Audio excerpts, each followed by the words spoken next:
Hello, Iryna. Hi, Silas. Welcome. Oh my God, this has been a long time coming. Yes, way too long. I know, but So long, I forgot we scheduled it for today. I'm sorry. No, everything's good. Well, you made that. That's the exciting thing. Thank you. For those that don't know, Iryna is a comedian. Yep. Who has actually has a pretty huge following back home. It's a pretty huge following by Glaswegian standards, I would say. I would say Scotland standard as well. Scotland standards probably, but not for Ukraine. Okay. Yeah. I didn't say that. Sorry. Spoiler. But yeah, I remember. I remember the first time I was. We met and everything, and we were like, "Oh, you've been doing comedy. You're a professional comedian from back home. Obviously, you've had to move to Glasgow and everything." Mm-hmm. And then had to move to Glasgow. Go on. We know what that means. Mm-hmm. But I remember, I know we went on YouTube with that, and I was like, "Oh my God!" And then we find one of your specials, and you're like, "Oh, which is the only one special I have." Yes, but the one special that it's like, "Oh my God!" Like that is. As you said, for Scotland standards, that was big. It's 5 times what I've seen, the big Scottish acts, established Scottish acts would have on YouTube, and I was like, fucking hey. Yeah, but I wouldn't call myself a professional comedian, even by Ukrainian standards, right? Nor the Scottish standards. I've done it for a year-ish back at home. Okay. It's just that I put so much time and effort. I think I put so much time and effort in that first year that it kind of gave me the power to have to record this special, put it on YouTube. So yeah, I did something along the same lines. So I did acting, and then I got into comedy. And 1 year, and I was like, yeah, I'm releasing a special. It's gonna be for the content. Now I was honest, I released it for free. I didn't, Me too. I didn't do any monetization or anything, but I was lucky enough that the comedy club I was a resident for, and still am a resident for in Kyiv, they graciously put it on their YouTube channel, which already had a pretty huge following, right? Which is a lovely gesture from them. But luckily the level of the special was sufficient for them to be like, yeah. I'm loving this is the classic Eastern European. It's okay. I mean, it's nothing special. It's really, you made a fake Italian accent for Eastern Europeans, and that's okay. Yeah. No, but if you brag in Eastern European, you'll get cursed.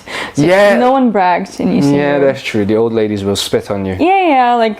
If you're bragging, your life is too easy, the KGB is knocking on your door. So why the hell are you bragging? I think it's a post-Soviet remembrance of things, that you're not allowed to live your best life, and if you're living your best life, shut the up about it.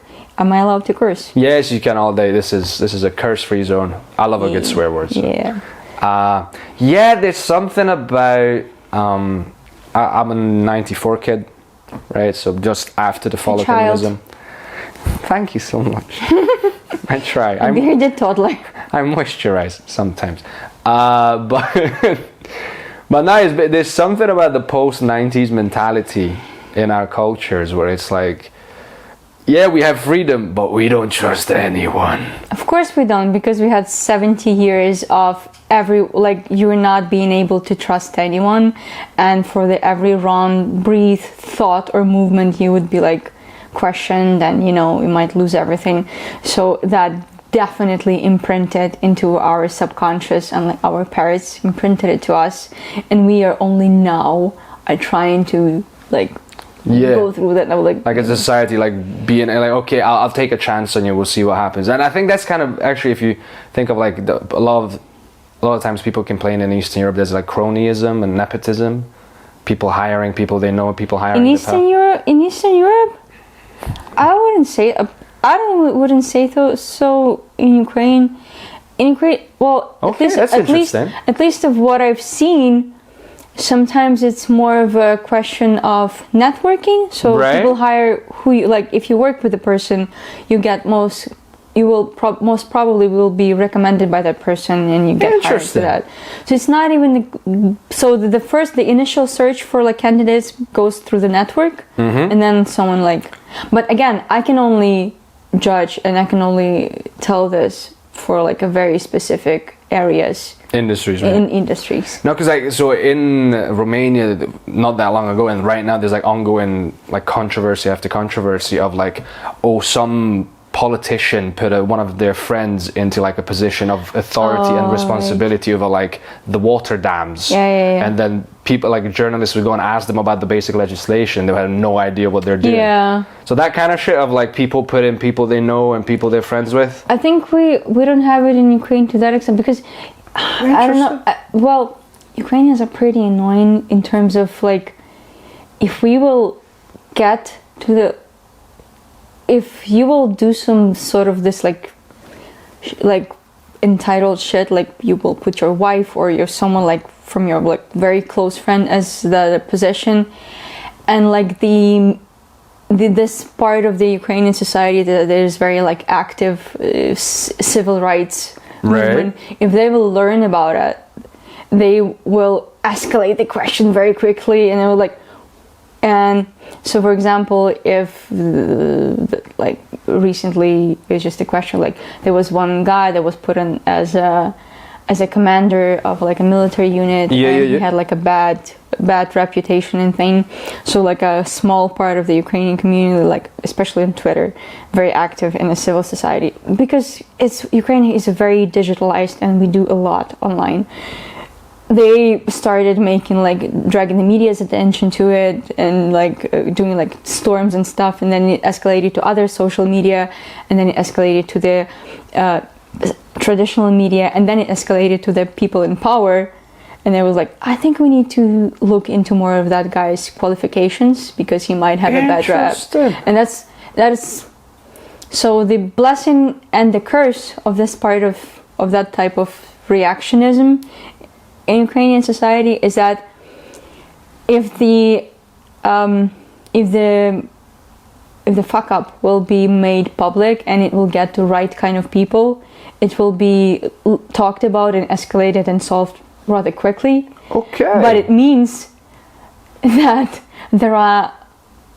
sometimes there are like procedures lacking that will allow that fuck up not to occur. I'm sorry for my there's no form of again, so it's like it's a democratic process, if you will, and the issue with that is that Ukrainians are democrat. Like, it's like someone knew Ukrainians before they invented democracy, because sometimes it is truly annoying of how much we will reject power or authority or organization. Yeah, it's like like there's a deep distrust of like bureaucracy.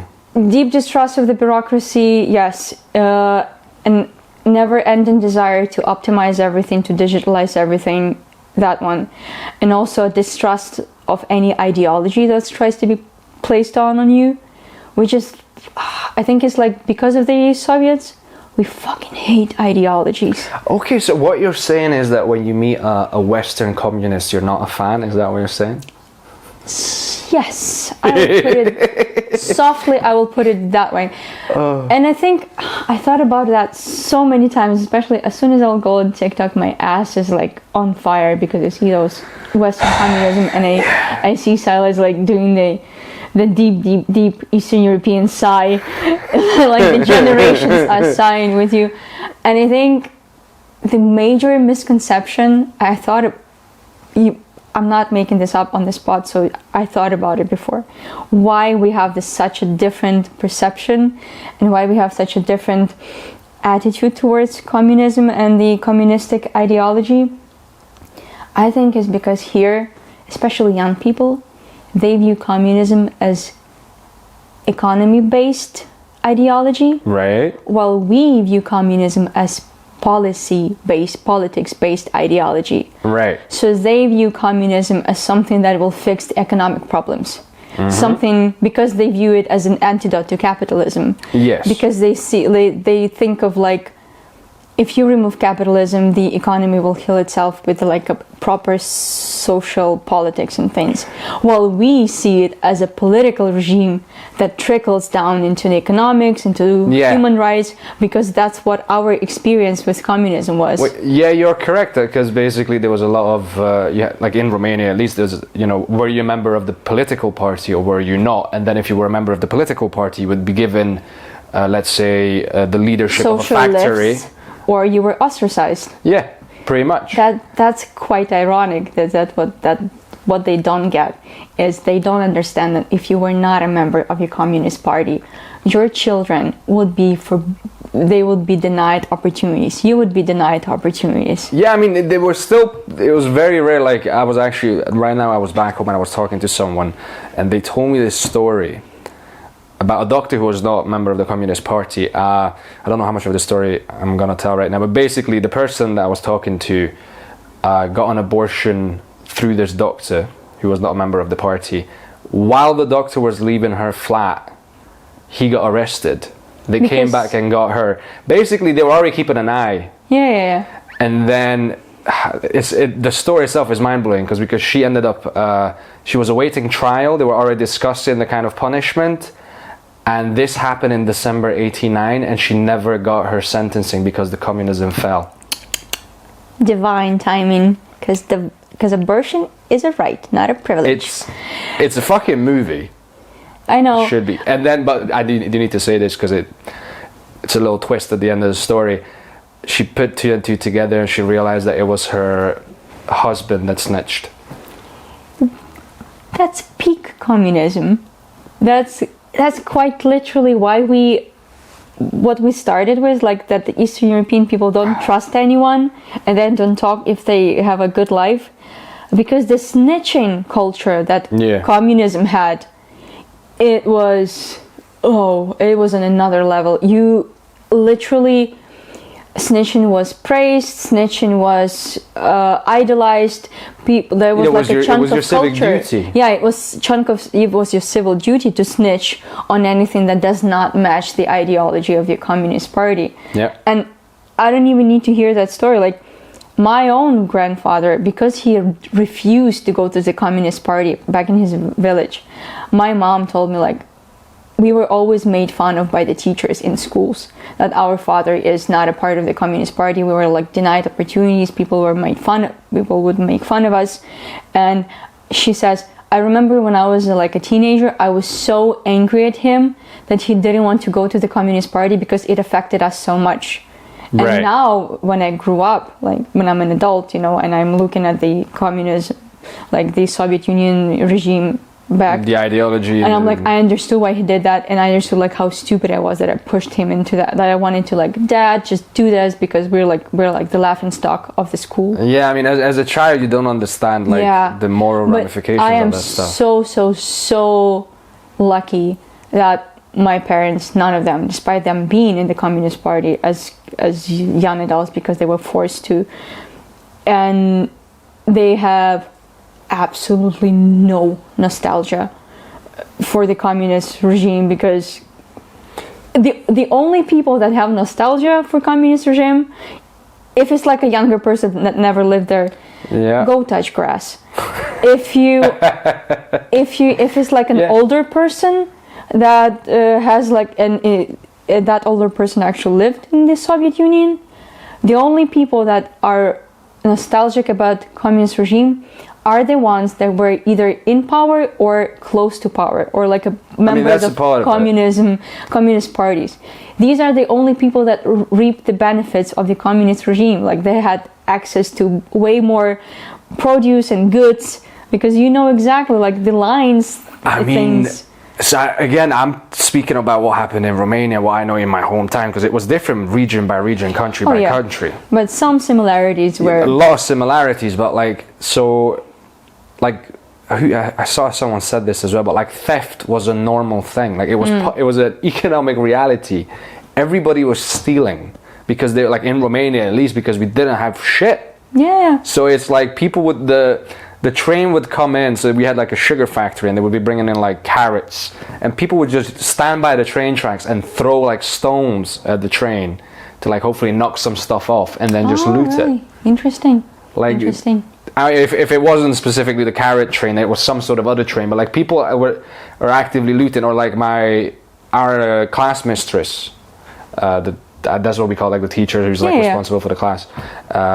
She told us a story of how she was a teacher during communism. She would take the kids to a factory, and all the workers at the factory would be like, you know, take some biscuits, take some, just take it with you. Mm-hmm. You know, like we had jokes about this. Yeah, it's a part of the culture of how you were trying to survive, and you turned it into jokes. And so when I see like younger people now being like nostalgic about the regime they've never lived in, and when you come and tell like, well, but that wasn't the real communism, Iryna. You know, that's why I have this joke that you are the only one person laughing at it. Every time I tell that joke, you are the only one person laughing at it. Which one? Because I say I view open relationship as I view communism, because I've yet to see a working one. And he is the only person in the audience that is laughing at it. And he's laughing at it from the pain point perspective. But from the bottom of my heart, it's like, yes. I'm kind of like happy they fucking hear it. Yeah, but I see how like hostile people here are for. It's the weirdest thing.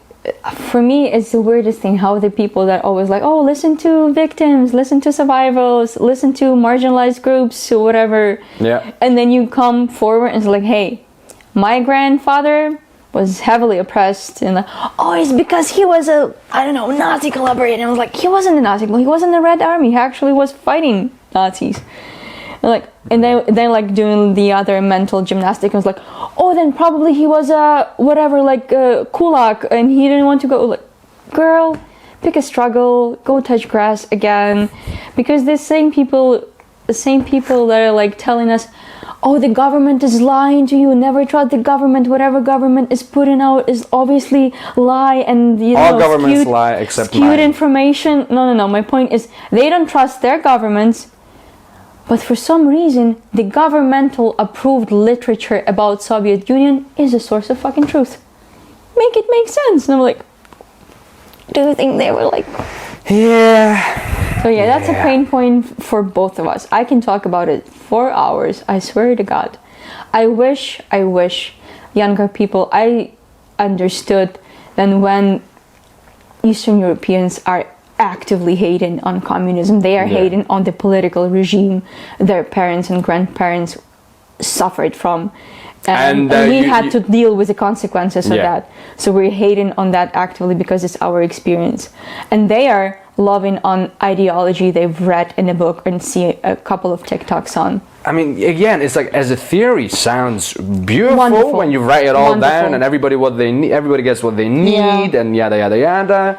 But you know, when I thought about it, I wanted to write like a full bit about it, and I would say the communism will not work because of people, because it relies that all people will do their part, and that's not realistic.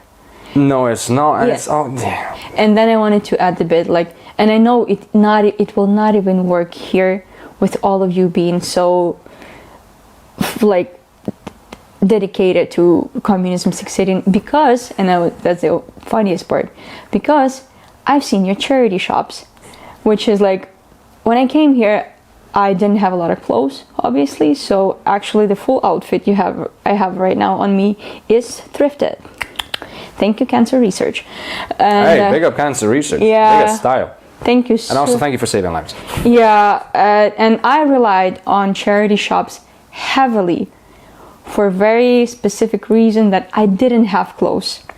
And I would go to the charity shops and I would see those like girlies and young men and boys that would go through those like things and try to thrift a stylish, aesthetic grandpa vibe sweater, just to put it on Depop, just to resell it and make the money. And I was like, you're quite literally rigging the system that was supposed to help the needed ones. Like, I need that sweater because it's like 9 degrees in my apartment. You need that sweater to just resell it later, or like, I don't know, to put on in TikTok.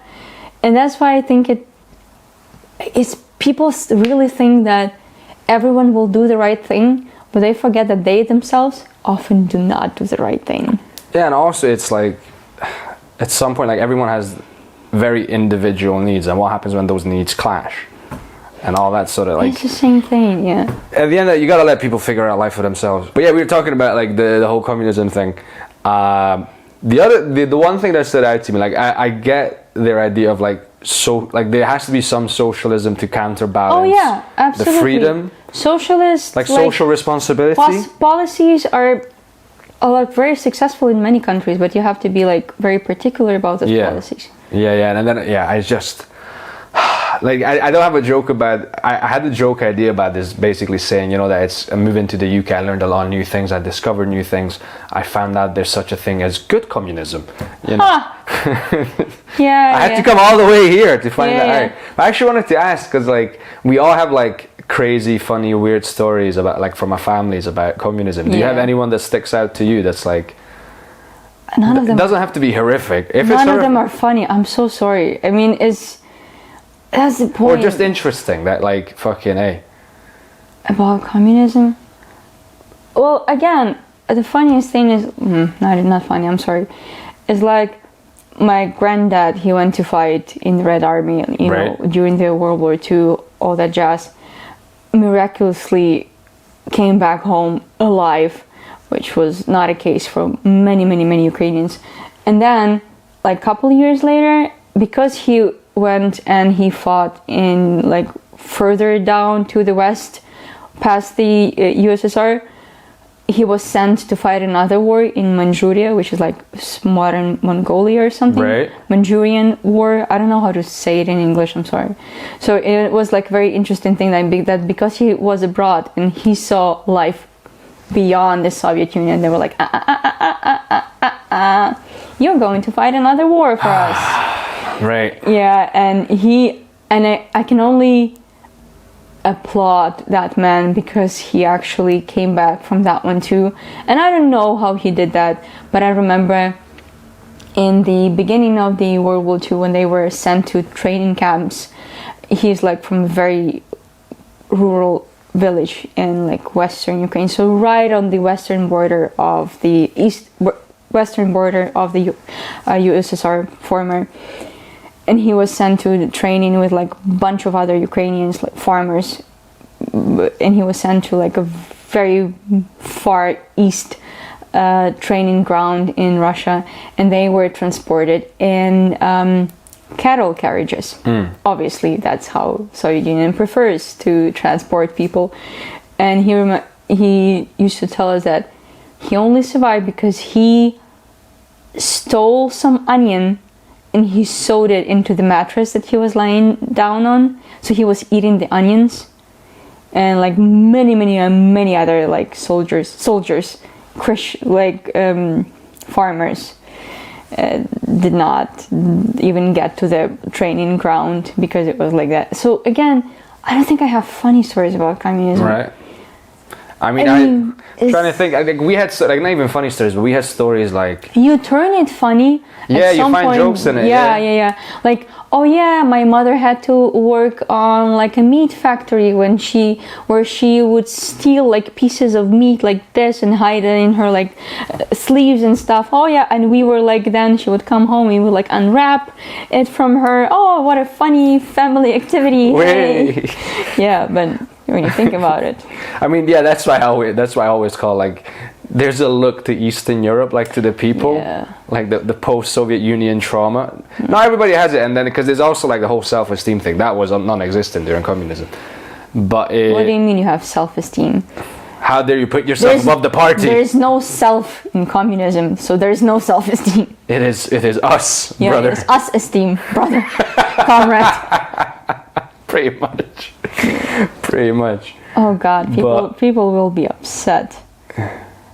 Well, apparently we shattered illusions. Oh well, you'll live. Yeah, again, you'll get over it. Just turn this off. Internet is fake. Go on. Yeah, go touch grass. Yeah. But that's been interesting because, like, I'm not trying to fucking mind controversy here, but, like, it's been interesting now that, like, even in the West, like, some of the snitching culture's coming in a little bit. Like, on social media, like, everyone's reporting on everyone what they said, and people are going back and finding, like, previous... Oh, yeah, but now it's more prominent, which, again, I find fucking hilarious. I'm like, oh, finally, you live through your own kind of weird version of communism. But again, the snitching culture, it's a historical thing. You cannot tell it like it was... I mean, the difference is they used to pay during, like... Yeah, but also, like, the snitching part... The snitching, please, anyone, correct me if I'm wrong, but I remember when I was in Venice and I was with my beautiful friend who speaks Italian, and she learns a lot about, like, Italian culture, and she was showing me this holes, and it was like a holes when you write a note and just put it as for, like, anonymous type of thing. It was like 17th, 16th century things. So snitching is not an exclusive culture, like, USSR culture thing. Yeah. It just, then in USSR it was put on almost industrial level. There was like so many snitches, and everyone was snitching on everyone because it was like praised in society or civil duty, but also it wasn't. So obviously. No, like, the reason I say it because, like, some of my family were Jehovah's Witnesses, like, during that time. Interesting. I grew up in that. Jehovah's Witnesses during USSR? Yeah. Spicy, yeah, because basically weird. USSR despised religion. Yes, they wanted to dismiss that type of power over people, ideology. They wanted to keep and remain the only one. Yeah, pretty much. You wanted a monopoly. Yeah. How ironic. All the capitalists. But yeah, and basically there would be stuff like middle of the night security. We call them Securitate, which is the national security sort of agency. They would turn up and wake you up and try, like, people would dig holes, like, so they would take their, like, watchtowers and magazines, the Bible stuff they were studying, put it in a bag and dig a hole and hide it in the garden somewhere, and then they would come and try to find the holes, and they would play mind tricks on you, like, I know where you hid it and things like that, and then they would try to, like, catch you out and come middle of the night, and people used to get sent away to, like, Siberia, and then you need to renounce your religion or we're gonna shoot you, or we're gonna make you walk around in the cold. Yeah. That seems familiar. So that's why, like, there was praise for the snitching culture from, like, the official apparatus, but there was also an underbelly of fuck this, and like, Free Europe Radio and that's way too late. Yeah, that's like end stage. Way too late. Yeah. Early days, like, now. On dying bed. So the Free Europe Radio, anything from the West was, how do you call it, contrabanded into? Yeah, it was contraband. Yeah, it was like, and confiscated. Anything, like, I remember, like, the most praised possession you could get were jeans from the West. Jeans. It was like, oh my god, you had jeans from, like, I don't know, Germany, and it was like, and it wasn't even necessarily Western, it was Eastern Germany. No. Western Germany smuggled into Eastern Germany. Any point behind the border, like, jeans. I was like, wow, you motherfucker, where'd you get those from? How did you pay a pretty fucking good ruble for that? And that's why it's like, so you want to, like, to talk to go to the, like, Western news, like, shake them. It's like, do you want to go back in time? They will not allow you to keep your genders and pronouns. No, they will not. Yeah, they don't get, like, people. So I talk to people again, because people view it as economic centric regime, and we not view political, it as social, political centered regime, and that's, like, the clash in the viewing, because every argument is like, oh, so you think capitalism is better? I never mentioned that. I think it's marginally better. Yeah. Not everything about it.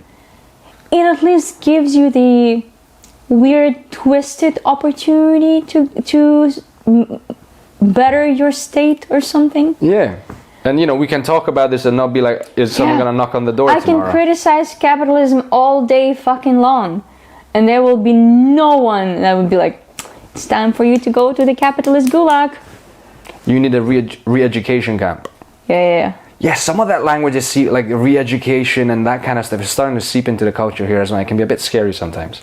You're not talking to me. I mean, we're quite literally having like re-education camp for stolen Ukrainian children in Russia. They called re-education camps. Right. So, you know, back to the dark stuff. The hit of reality. I mean, everything that you said, like the books hidden in, like, dug into the garden. Yeah. I will send you the clip. I don't know if you add it in post if you do something like that. I can't.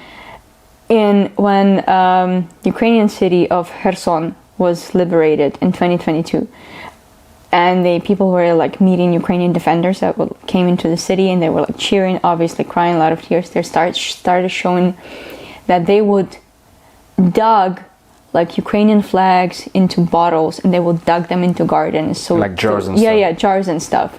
And this is in 2022. We have iPhones and Starlinks and Snapchat and deepfakes and shit, and people are digging the flags into their gardens because they know if Russians would find the flags, they would kill them. Because it doesn't even matter, like, that you lived here your whole life and it's just the flag of your country. So when you say that's why it's like hard to say that we don't have a single for Ukraine. It is true, we don't have a single population of Ukrainians that wasn't affected in a negative way from either Soviet Union or Russia, which is the direct successor of the Soviet Union. Yeah, and Putin famously has said a number of times that he considers the fall of the Soviet Union the biggest tragedy, geopolitical tragedy. Sure. Ironically enough. He can fuck off. I mean, that's... As of all Russians do. Because, again, that's probably... The thing is, I had this conversation on Saturday when the person I was talking to was like, yeah, Putin is the worst. And I'm like, I have this joke in my stand-up, and when I say it, people tend to misunderstand me, but Putin is a lot like Jesus. That the main troubles comes from his followers, not from the guy himself. So, because if that wasn't for his followers and, you know, people that actually like him and, you know, follow his policies and ideology, what can one, like... Yeah, well, what can one person do, yeah? What can one person do? When I started writing stand-up in English, I used to write this, like, very big bit that obviously won't work if I'll try to tell it, because it's not funny. It's just dark and painful. But I used to sell it. It's like, when people say that it's not Russians' fault, but it's Putin's fault, I always say, like, oh, it's not a pedophile's fault, it's pedophile's penis' fault, right? Right? It's just like... I can see how that... Yeah, but realistically, have you seen a penis trying to get to a child's, like, playhouse or, like, a child's sandbox alone? Have you seen a penis trying to cross the road without the attachment of a body it carries? So, but I understand... So it's painful for people to even accept that thought, that so many people have to be cheering for his ideology and his point of view, or at least make turning this a blind possible. eye. Yeah, which is not a case. And I'm sorry. I'm gonna be honest. I don't know Russian culture that well. All right. But I'm guessing you have had a lot more. Oh, unfortunately, we grew up in the context of Russian culture. All of us learned Russian involuntarily because the media was like mostly in Russian. It was just, imagine you're trying to do in some sort of independent media and you have like BBC over here with all the resources and power and money and, you know, the types of content that is like over here, and it's mass production of any type of content you might ever like or want to need. And of course, it's easier for many people to go for like, so if out of 10 TV channels, 8 were in Russian, you would learn that involuntarily. Yeah. I mean, it would be like, that's how we learned English in Cartoon Network. That was one channel, but it was fun. Yeah, exactly. See, that's an interesting... It's a fucking complicated situation. But... it's quite easy, actually.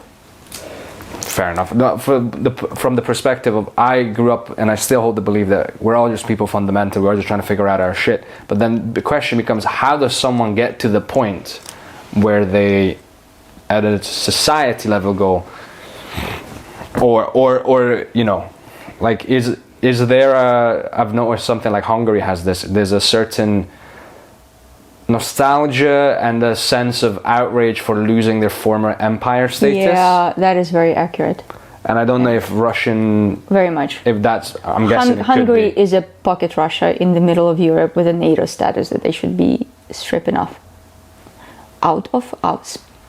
They shouldn't be in NATO. That's it.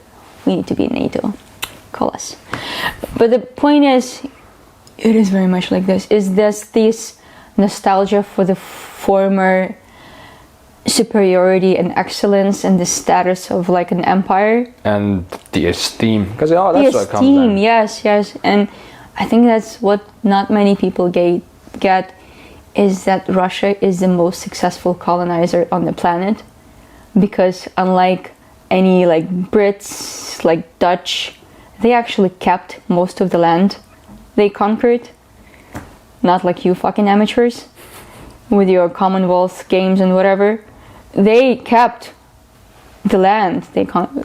I know most of people, the colonizing is when ships in water. It happened by land as well. And they kept all this chunk. If you look at the map, how do you think one country could get this big? By well-rounded arguments? I mean, yeah, there was unless I'm mistaken, but there was an uprising in Georgia not that long ago, and they just casually bit-slapped them, to put it that way. Just the Georgia part is also outraging. So you have this like huge country, and it always meddling into neighboring countries, like elections and their way to democracy. And Georgians, they had to deal with them for so long.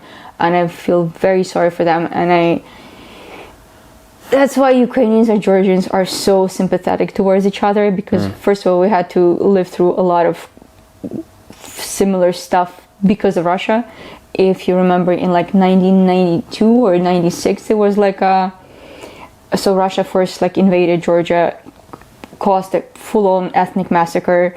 Ukraine was the only country that sent like military helicopters to evacuate civilians, and it didn't so it was like a first standoff to Russia in a way. Right, what you're doing is conflict. Not conflict, not military conflict, but like first. But like in a way of like, what you're doing is wrong, and we will help civilians. And they evacuated like thousands of civilians in a couple of days, which was like the biggest military operation, and they did it while they're being shot at actively. And then in 2008, when Russia invaded Georgia the second time, again, massacres after massacres, like leveling cities. And like, I think it took a couple of days for Tbilisi to like almost fall in, except that the part of the Georgia will be annexed right now. And it's always the same scenario. It's almost boring. So Russia declares there's like some sort of threat to Russian-speaking population in Georgia, in Moldova, for Transnistria, in Ukraine, for Donbass. And they do it, and then they military invade the country, trying to like, we're just protecting the civilians, do as much damage as possible, massacring the civilians like in thousands and tens of thousands. And then they establish this like quasi republics. Yeah, independent. Yeah, and then those republics formally ask to join Russia, and you're like, get a fucking new script. It's exactly the same. If you look at Georgia, if you look at Moldova, if you look at Ukraine, they don't even make up new things. And only the second time, because they had to do the full-blown invasion of Ukraine, they were like, what can we say they're doing that will like allow us to do that? I was like, they wanted to join NATO. No, we didn't. We were a neutral country. Oh, that didn't work. Well, just tell us all Ukrainians are Nazi. No, we're not. I mean, president is Jewish. The only one, the far-right party, didn't even get to the parliament because they couldn't get 2% vote threshold passed. And they're like, they're doing the biolabs with like... I heard that one. The weapon. Shout out, what's his face? Russell Brand. He had a... Oh, fuck off. The rapist can fuck off. So, I don't know. And every time they would like come up with a new like weirder... He found Jesus now, though, it's like, I wish he would find justice, but again. Booyah! But again, it's the worst part that you have to spend your time rebuttaling lies like that. Right. Because people for some reason think it's a good enough justification for get invaded. It's like, and that's the conversation I had on Saturday. The guy was like, oh, didn't you have the NATO missiles on your borders? And I'm like, I wish we had NATO fucking missiles on our territory. Maybe that would like stop the Russians, because they would understand that it would be even harder. There would be some sort of consequences for that. I wish we had NATO troops in our country. We don't, unfortunately. We don't have boots on the ground, and we wish. We're not even allowed to use the weapon we are provided. There's a ban on using the missiles to hit like Russian air bases. And every goddamn day is like, you're telling us that we're not winning the war fast enough, despite you giving us money. You're not giving us money, you're giving us an old outdated weaponry, and then you're like not allowing us to fight back. And then you're like, oh, those Ukrainians can't even fight properly. Go show us an example. Go fight, show us an example, and we'll follow you. Be the person you want to be. How do you be the change in the world? Dude. Thank you so much. I think that's. Be the Russian, I don't know, killer. You like the killer of Russians or whatever you want us to be. We're trying. Give us more weapon, and we'll do it faster. Then that's it. Again, I'm trying to be as tactful. I'm not trying to go into. Because we had this chat already, like, we had a conversation about how the media has reached out for some comments. And we don't have to go into it, but that was one aspect I was curious about, because media coverage of what's happening in Ukraine has shifted. To non-existent? Drastically. Yes. I mean, I'm not sure if you realize there's a new hot war on the block right now. I even had a joke in my routine that people like say this, and I say like, well, wars are not iPhones. Just because there is a new shiny one doesn't mean that they all won't stop working, and I know it's so weird and like very rude, or like, how do you say it? And then there was also like, it was again mind-blowing, frustrating, and weirdly fascinating to see how when it all kicked off, it was like, first it was like this, oh my God, we need to help. Then it was, well, why are we helping them? And then for some reason, some of the media was like, oh, because they're white and blue-eyed like us. I was like, fuck off, you never cared about. Oh yeah, the white-eyed, blue-haired bullshit is the funniest part for me. Because like, white, blue-eyed and blonde hair. Yeah, but we make fun of it and say white-eyed, blue hair. That's our Ukrainian way of making fun of it. So, it. Because you're Eastern European as I am, we are the whites. We are the trash whites of the Europe. I mean, I had a joke that I had to take that we're knockoff crackers, and I stand by crackers, and I stand by that, but it doesn't get a laugh. It's weird that people don't realize that if white people are so white people, they will find white people to hate on, that are not white enough for their standards. So if I have less rights and privileges, or how do you say it, in like a social ladder, I had less points than someone from France or Germany that was also white, because we are these. And there was a status, there was a culture thing as well. The thing, we also put it on ourselves. Like I'm talking about Romania. The officer put it on me. That's true. I have like.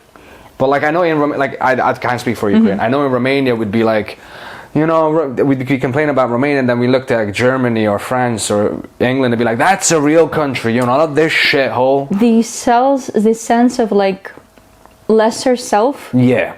We have it in Ukraine as well, which manifests sometimes. Now it's less prominent now, but we used to have it on such a deep level. If we would evaluate a foreigner higher for the position that we will evaluate as someone from Ukraine, we would evaluate foreigner expertise as the one that has more value or more real expertise as someone from Ukraine. Yeah, so we had this like the sense of a lesser selves. We would like, oh my god, you're a foreigner. Oh my god, you came from this like country like France or United States. What? You have pizza and Mountain Dew? What? That's so cool. We've seen you guys on TV. You were like the cultural references for us. And yeah, absolutely. And then those people will come to Ukraine and it's like, oh, it's dirt cheap and the food is awesome. The women are pretty. And you know, I hate it. I hate this fucking stereotype. And they come to. Hey, I'll show you some babushkas. Okay, let's settle that stereotype. I'll take you to the village. You'll see some people. Yeah. It's like. But it's true, we do have this like sense of lesser self. Now we're trying to slowly recover from it. Yeah. But it is true. But again, we would also treat it as we were a third world country for Ukraine and Romania. Yeah, yes. We were a third world country. For us to get a visa, like a tourist visa, you would have to bring this pack of documents and a fucking pint of your blood to a immigration, not the immigration, like for a visa center. I know it, and I used to have a joke in my stand-up that people think that I was let in this country easily.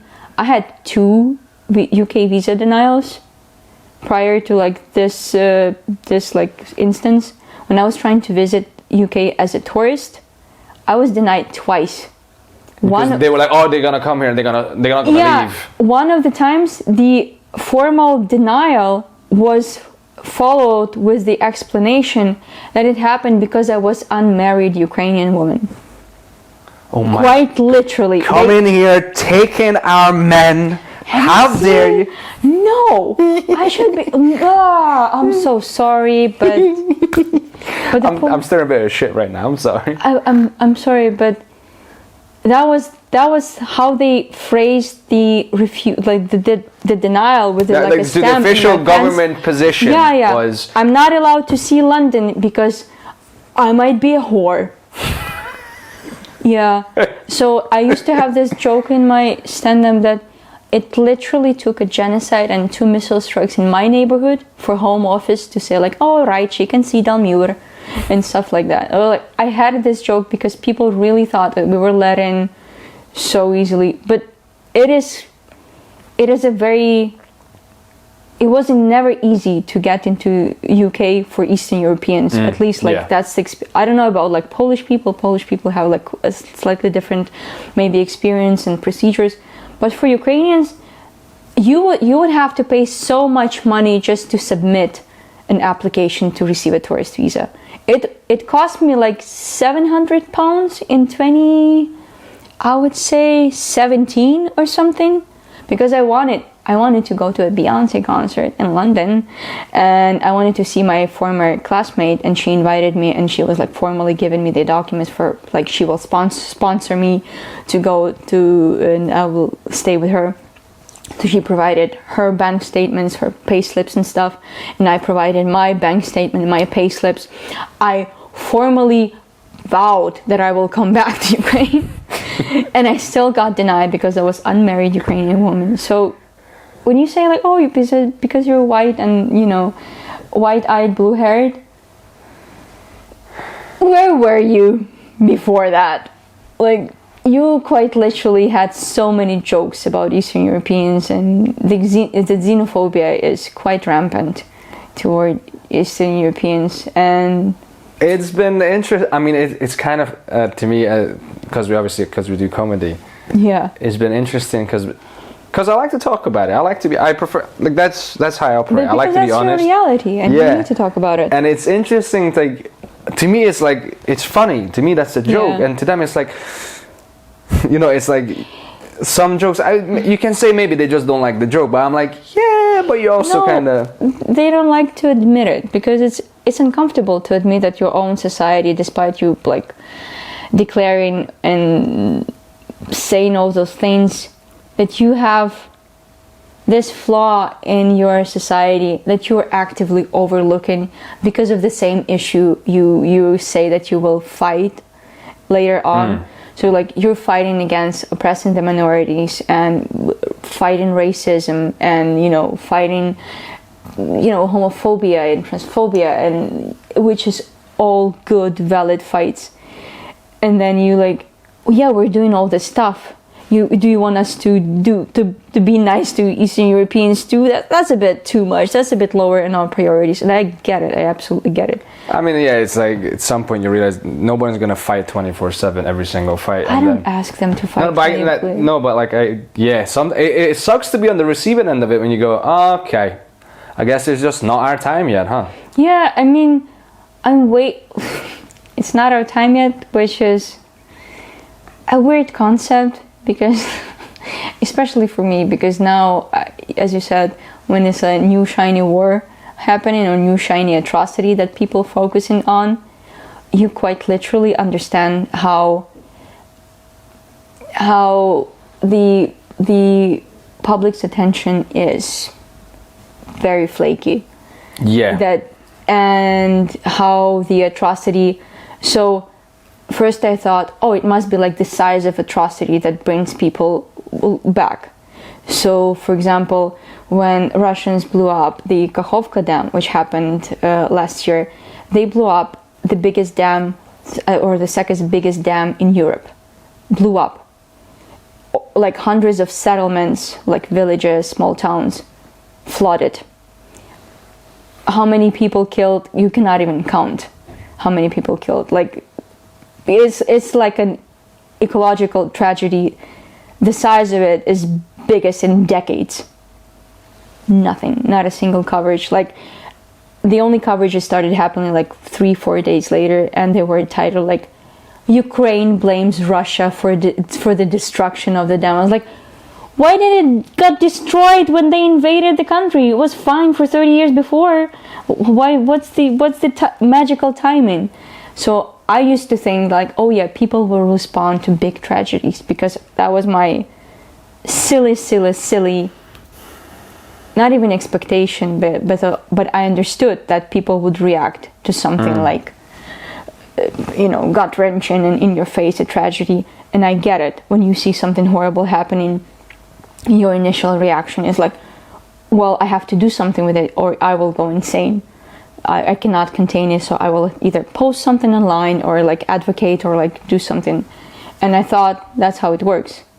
But then there was like this horrible, huge things happen in Ukraine. It was like hundreds of people dying at once from like a Russian missile strike into residential building, and the whole sections of the residential building just like folding like a house of cards, and people like screaming under the rubble and all those things. And I would see the world doing nothing, absolutely no coverage, no people were outraged by that. I was like, oh, I was wrong. People are just not interested in this type of atrocities anymore because they are bored. So they moved on to... it's a fucking weird thing. It's like, it's an element of they get overwhelmed. There's a luxury of the distance. Oh yeah. That's why I admire people that advocate for some causes like that are not directly related to them. I admire those people because you had the privilege to sit on your couch and do nothing, but you decided to advocate for someone far abroad, and you're doing it. That's why every supporter of Ukraine abroad, God, I love you people, because you literally had the privilege of the distance, but you still decided to engage. You still decided to spend time, maybe some resources. Maybe you like adopted a dog from a Ukrainian shelter, or maybe you adopted a Ukrainian. I admire those people. I also feel extremely concerned when those people are getting into advocating for their cause by comparing atrocities. Right. It's like one of my biggest pet peeves. I can understand that people moved on from Ukraine, that it's no longer a hot topic for many. But if in order to advocate for your cause, you have to bring my home and compare it, and for some weird reason that in that comparison that you drawn, your cause for advocation, or your like the thing that you advocate for, wins, and I put in the heaviest air quotes for that. But if you use my home as a talking point, I do not respect you, and I do not respect the cause you're advocating for, because there is no need to do the genocide Olympics in order for you to say how the people there like need your help. And was that the comedy podcast you were hoping for? No. I'm actually quite happy. I kind of like, we already had the chat that and we can talk about anything. It's not. But when I can feel that. That's the peak Eastern European. If you put two Eastern Europeans in one room, their conversations will be heavy. Not always. We have great booze. Alright, that is. You have great. I'm willing to bet you have some great homemade booze in Ukraine. Oh yeah, absolutely. And yeah, like honey, like horilka, and You got what? It's not called vodka. Is it called vodka? Horilka. Horilka. Horilka. Almost. Oh. That's the funny part. You don't have this sound in English, like It's lower. Like more. Yeah. So my last name is Gil, which contains that sound, but no one can tell it. So I switched to Gil because it's easier. So I whitewashed my last name. It's like a white name. Good, nice to meet you, Silas Shaw. Have I introduced you? Shaw, yeah. It's also funny. You also have to like Western Europeanize your name. Yeah, I mean, you just at some point you realize, like, in the short term, sometimes you have to make it easier for people. Yeah, that's true, but I don't want to switch my name to like Irene, which would be like an English version of my name. Yeah, but Iryna they can pronounce. I hope. Some of them, I yeah. hope. Yeah, some of them. Do you have any funny pronunciations of your name? Iryna? Okay, I mean, that's one Sounds typo away magical, from urinal, but okay. I really liked that version before you said it and you ruined it. I'm sorry. You can't even have nice things. Yeah. Oh, fucking A. There was actually, I was watching a Ukrainian comedian at the Fringe. His name is Dima Watermelon. And I'm not expecting you to know him.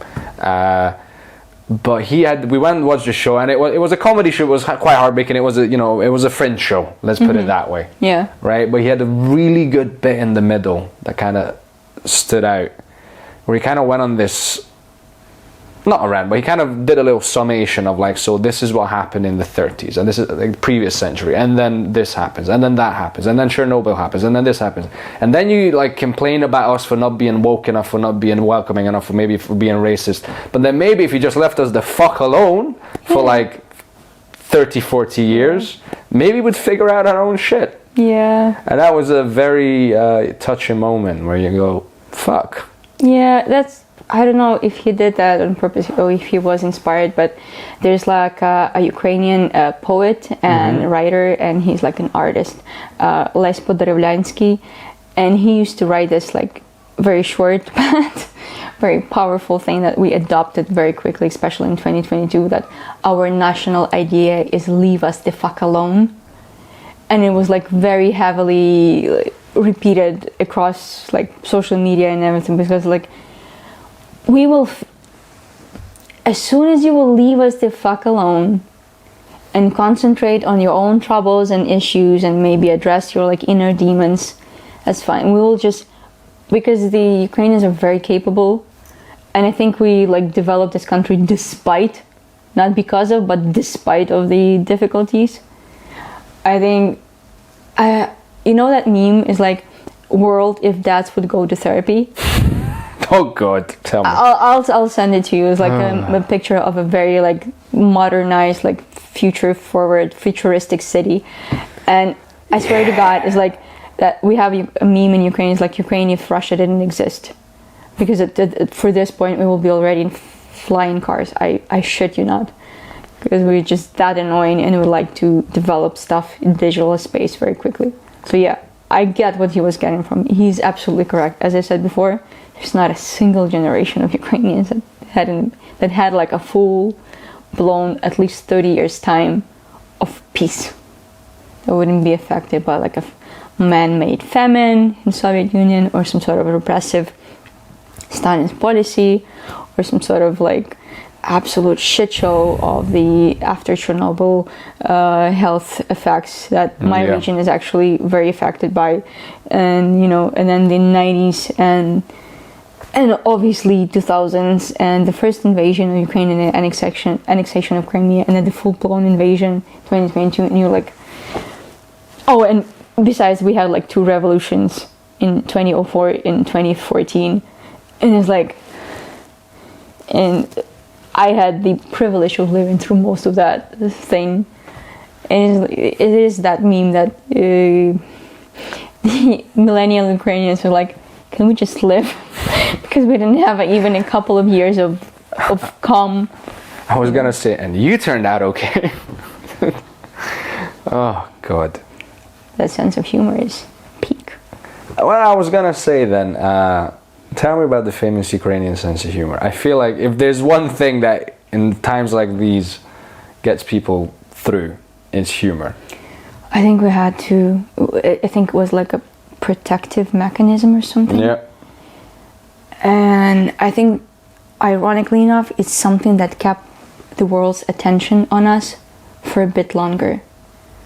Because our president has this like immense experience in TV and being an entertainer, he sometimes leveraged that in order to grasp world's attention.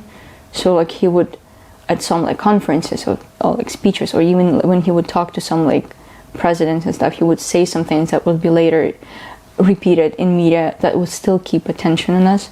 So I think the humor is a part of something we're trying to, first of all, not to go insane, because which is not, I don't know, for the mental effect of what is happening will be lingering for many generations to come. Second of all, it's our like a way to not unionize but come together. Mm-hmm. So it's a bonding. Yeah, a bonding thing for sure, and especially it became obvious when, in the early days of invasion, we realized that despite of the stereotypes that Russian and Ukrainian is so similar, it's like basically the same language.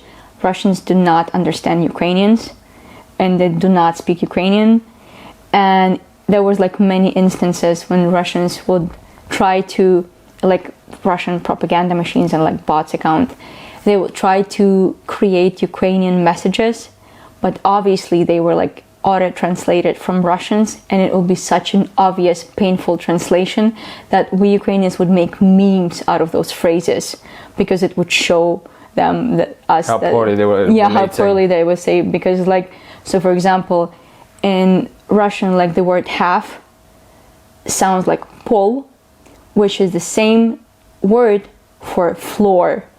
So they would say like, half of country is already ruined, and they would auto-translate it, and they would be like, the floor of the country is already ruined, and we would be like, sure Ivan, the floor of the country is already ruined. Good for you. And we would make fun of these things, and we will just like, oh God. And we have so many instances of these like badly translated Russian messages into Ukrainian. For example, like they would say like, we've seen how the Ukrainian soldiers like are giving up and denouncing Zelensky on TikTok, but in Russian the word tok means electric power. Right. So they would like, we've seen it on tick electric power, and you were literally like, really pal, you've seen it on tick electric power? What the social media is that? So we would make fun of that. Okay, that's good to know that, Yeah, and it's... They can get past everything. Yeah, and obviously some of it still does, which is the scary part. Yeah, and that's the thing that helped us to, come together, the bonding experience that we had, that the language we had was our like a secret language, because this slang, of course every language, we don't speak royal English. We speak with slangs, with, something like internet terms and memes and stuff, and the same is true for every language. And so when you would say something like that, the other person would tell right away that you're not actually using that language properly. In Ukrainian is phrases, idioms. Yeah, especially idioms. We were like, so there's a Russian phrase that's like, it's not the place that makes the person better, is the person that makes the place better. Yeah. But in Russian, the direct translation is not the person that paints the place. It is not the place that paints the person. It's the person that paints the place. But for Russian, like direct translation means like it's not the place that makes the person. Right. But if you will direct translate it to Ukrainian, it's not the place that paints the person, and they would put it and then be like, he's a bad president, and it's not the place that paints the person, or like paints the person, Major Ivanov, whatever, paints the person. So you had first-hand experience of the famous Russian bots. First hand, any hand, everyday hand. But I don't have problems with them. I have problems of like foreigners that do the same job for free. Like, you could make money out of that. Do you know that? Why are you spreading Russian misinformation for free? Yeah, unfortunately, everyone's fucking understanding the world to the best of their abilities, and sometimes their abilities fucking suck. Internet went downhill, because everyone became more and more separated. I know. Bubbles. Humanity is going through a lot right now. Tell me, I know it firsthand. Oh, that's a good chat. Just to check for the time as well. Mm-hmm. I kind of wanted to. That's why I brought it back to comedy, because obviously you've been very active, and I was just kind of curious of. She's been slaying at the stand all day, every day, and you should see her. She's fucking hilarious. Thank you for Eastern European shout out. Yes. Thank you so much. But even if you're not Eastern European, you're still fucking hilarious. Thank you so much. That's just a little the camaraderie. Yeah. Ironically enough, the only thing with the comrade in it that we can use. Sorry. But I was just curious, I guess, just to like bring it back to comedy of like, obviously once you started writing in English, was that like, how was there you had to do it so quickly? Fucking hell, you literally went from like, was it a matter of weeks of day? What, I don't even know, of just the transition from moving here, then fucking becoming active. No, it took me almost 3 months to find like an open mic. I just didn't know where to look for. I came here, right. I didn't know anyone. I didn't know that there's a handy dandy open like group on Facebook with all the info. Yeah. I didn't know anyone. That's the thing. Like you're coming to a new place. You're no one, nobody, no name. Fuck off. And it's not Glasgow. Glasgow is lovely and welcoming, and the comedian community, the community of comedians in Glasgow is lovely. I like Silas is a very good example of that. He's very friendly and welcoming. He was very kind to me all the time. Thank you. Yeah, but I didn't know where to find for like 3 months. So I would like write these jokes that I would think would work in like my notes app. And what I did like a couple times last time, I would just read the jokes I wrote in my first months in being in Scotland. Some of them are horrible. We'll never read them out loud. Some of them are still like the raw observation, what gets you. I don't know. Luckily, I had a decent level of English, and I was raised on like internet culture. So there's something. So it was like reference points. Yeah, but. No local references. I didn't know any local references. Any local references, the comedians of Glasgow helped me. Yeah, you hear it from them. That's the interesting part of like you learn about what people know. But I think people appreciate it even more if you struggle, like if you don't know the local references and if you are trying to learn local references. Glaswegian audience is extremely friendly to you if they see an effort from you to learn the local thing. Yeah. Which is lovely, but is how it should be everywhere. It's an element of, in a weird way, like, this might sound weird to some people, but I always say that Scotland to me feels like the Romania of the UK. And this is what I mean by it, before people are going to kick off. What I mean by there's an element of, there's an inferiority feeling, not, how do I put this? Careful. Yeah. Hang on. No, because they're very proud of like all the Scottish inventions, and they're very much aware of that. But they also feel like they've been wronged and they're being ignored, and they're being like how many times do you hear about the fact that like the UK media will not pay attention to what happens in Scotland? Oh, right, yeah. So there's a feeling of not being respected and not being seen as an equal. Mm-hmm. And when somebody actually acknowledges them, there's an element of, yes, you know, that's us. Yeah. You know, and then there's also the element of like being kind of there's a depressive streak as well, because like you go, for some reason when you go to like a Scottish small town and you do comedy, they laugh more if you slag them, of like, oh, this is a shithole. Like every comedian, whenever he introduces themselves, I come from this and this town, it's a shithole, ha ha ha, you know. Like there's a streak of that as well, of just... Yes, they're self-deprecating a lot. Which but there's also like a pain in there as well. Obviously, in every self-deprecating humor, there's pain in there. Look at every comedian. Yeah, I agree with what you said. Now your trains run better, don't get me wrong. Your trains still run better than ours. No, that's not what I mean by the Romania. Worse than Ukraine. Much worse than Ukraine. I am so sorry, Scotland. You deserve so much better in terms of your train transportation. Ukrainian, Ukrzaliznytsia, always in my heart. You guys are the best. I agree. They are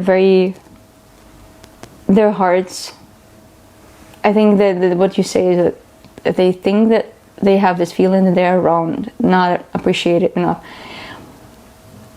I hope they will get over, I hope they will learn how to get out of the state that they have to prove something.